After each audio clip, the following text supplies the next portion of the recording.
بسم اللہ الرحمن الرحیم۔ بانی پاکستان قائد اعظم محمد علی جناح ہمہ جہت خوبیوں کی مالک، ایک ایسی سحر انگیز شخصیت کہ جن کی بے پناہ جادوئی خوبیوں اور رہنمائی سے پاکستان معرض وجود میں آیا۔ انہوں نے اپنی ساری زندگی ان اصولوں کے تحت بسر کی جنہیں اسلام کے سنہری اصول کہا جاتا ہے۔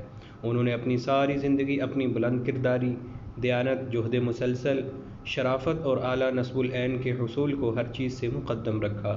انتہائی نامساعد حالات میں بھی ثابت قدمی اور بلند حوصلگی کا ثبوت دیا کہ انگریزوں کا شاطرانہ رویہ اور ہندوؤں کی چال بازیاں ان کے پائے استقلال میں لغزش نہ پیدا کر سکیں۔ قائد اعظم محمد علی جناح کی زندگی میں اگرچہ کچھ ایسے موڑ بھی آئے کہ جس سے ان کے بلند حوصلہ کی اونچی دیوار لمحہ آن میں صد رملہ ثابت ہو سکتی تھی، مگر انہوں نے کمال مہارت اور عقل سلیم سے ان حالات کا فرار کی بجائے مردانہ وار مقابلہ کیا۔ سیاست کے آغاز سے قیام پاکستان تک قائد نے نوجوان نسل کو ملکی معمار اور شاندار مستقبل قرار دیا۔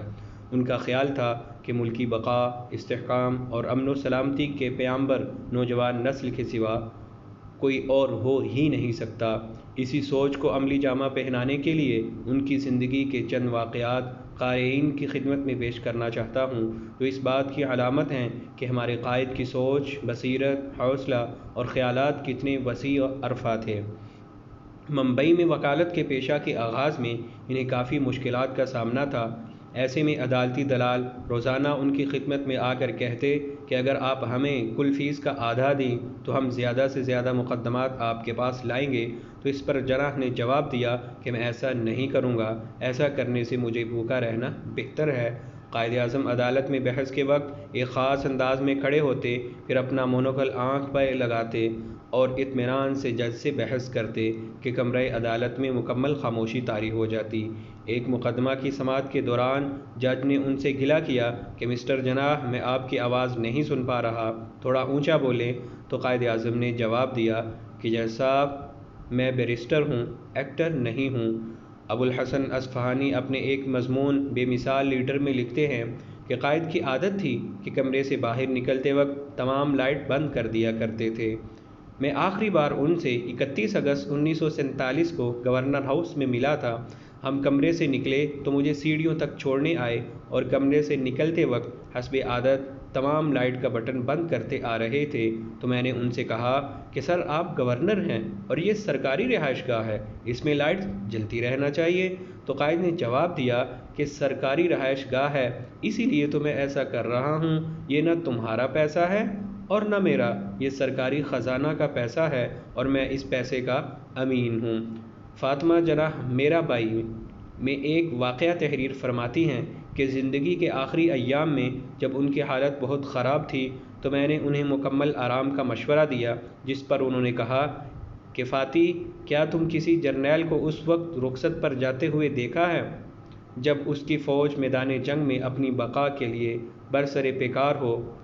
اس پر میں کہتی کہ آپ کی زندگی بہت عزیز ہے تو وہ جواب دیتے کہ مجھے تو ہندوستان کے 10 کروڑ مسلمانوں کی زندگی کی فکر ہے۔ قائد اعظم محمد علی جناح وکالت کے پیشہ کو بہت اچھا خیال کرتے تھے۔ اس زمانہ میں انگریز جج اکثر وکلاء کے خلاف غیر شائستہ الفاظ کا استعمال کر لیا کرتے تھے اور اکثر وکلاء جواب بھی نہیں دے پاتے تھے۔ ایک انگریز کی عدالت میں ایک بار جناح حاضر ہوئے تو انگریز جج نے کہا کہ جناح، خیال رکھیے گا کہ آپ کسی تیسرے درجہ کے جج کے سامنے پیش نہیں ہو رہے۔ تو جناح نے جواب دیا کہ آپ بھی خیال رکھیے گا، آپ بھی کسی تیسرے درجہ کے وکیل سے مخاطب نہیں ہیں۔ قائد اعظم کا کردار آئینے کی طرح شفاف تھا، وہ کسی کے سامنے نہیں جھکتے تھے۔ ایک دفعہ قائد کسی کانفرنس میں تقریر فرما رہے تھے کہ ان کا مونوکل زمین پہ گر گیا۔ وہاں موجود انگریز اور ہندو بہت خوش تھے کہ اب قائد کو ان کے سامنے جھکنا پڑے گا، لیکن ان سب کے منہ کھلے کے کھلے رہ گئے جب انہوں نے اپنی جیب سے دوسرا مونوکل نکال کر آنکھ پہ لگا لیا۔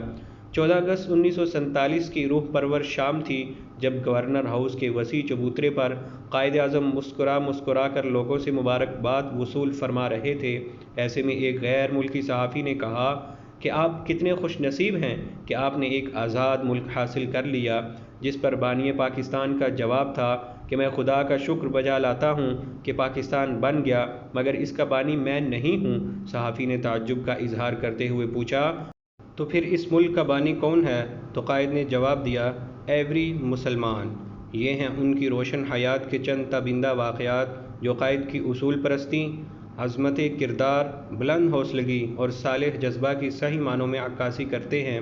مگر افسوس، صد افسوس کہ ہم نے ان حقائق کو بھلا بھی دیا اور جھٹلا بھی دیا، وگرنہ وہی عظمت و شکوہ پاکستان کا خاصہ ہوتا جس کا خواب قائد اعظم محمد علی جناح نے دیکھا تھا۔ ابھی بھی کچھ نہیں ہوا۔ عظمت رفتہ کو آج بھی اقوال قائد پر عمل پیرائی سے حاصل کیا جا سکتا ہے، کمی بس عمل کی ہے۔